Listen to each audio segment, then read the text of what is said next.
Welcome back. We are going to do a heat press, and I'm going to show you two ways to do it. So the first way that I typically heat press crystals onto a shirt is by using a sheet of parchment paper. You'll take that parchment paper and you will slide it in between the shirt.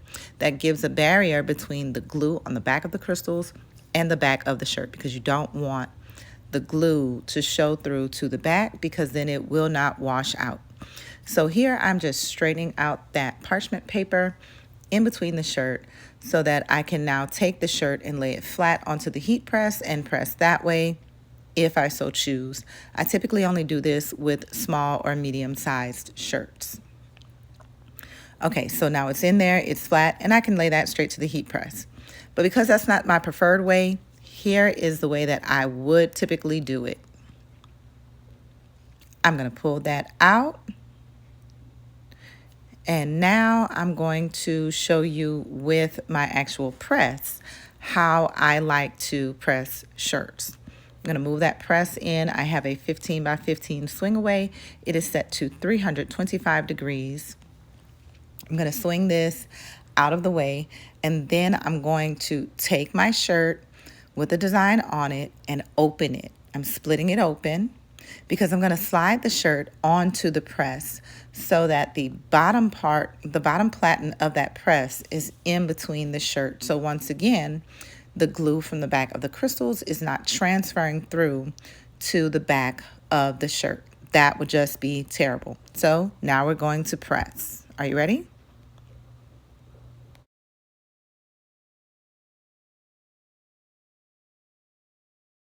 Okay, and pressing down, now we're going to count to 10, which is typically how long I press at 325, medium to heavy pressure.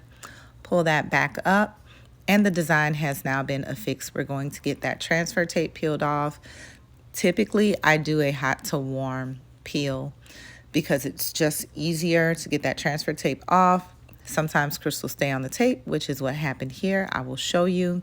Some were flipped over, upside down. It happens.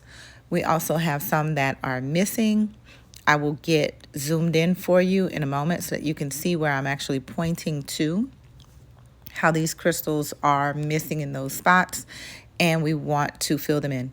So you'll grab your pointy tip tweezers. These are always going to be the best because you might have to remove something, you might have to drop them in, and it's just easier.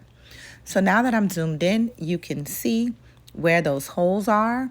I take my extra vat of crystals that I've been collecting over the years.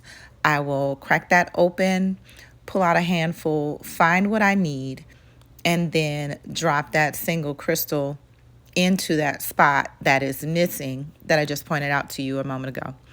So now I have that crystal. Those are the ones in my hands. I'm just going to drop it in place. And I'm going to grab a few more, drop a few more that you probably won't be able to see because it's off camera. And then I will slide that press around.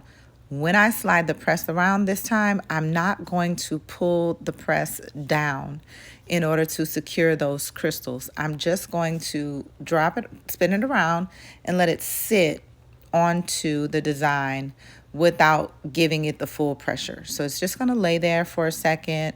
As you can see, you can't see the handle in the video too much because I did not pull it all the way down. And I just let that sit for a few seconds. I just want those crystals to get secured. That's what I was doing. So I'm going to swing it back. I'm going to check any other spaces because there are more spaces here that are either missing crystals or that there's a crystal that we don't need, and so it'll need to be pulled up. So that's what I'm doing here, and we'll go through this process until I have either pulled them all up, filled them all in, or what have you. Once all of this is done, we'll be back. Wanted to get a close-up of me removing a crystal, so I just had that press just down a little bit to warm up that crystal, and as you can see, I'm pulling it off with the pointy tip tweezers. I've got it off of there. I'll get the right color crystal, drop it in there, swing that press around, and lay it back down as I've described previously.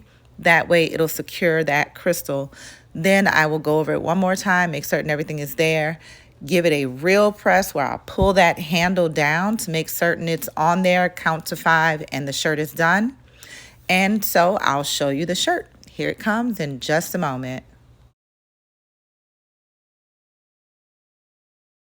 All right, and here it comes. Thank you so much for watching. I hope I have helped you guys out with how to properly press a crystal shirt. Check us out online, crystallizedbysparkle.com. Don't forget to like, share, and subscribe to my channel. Bye.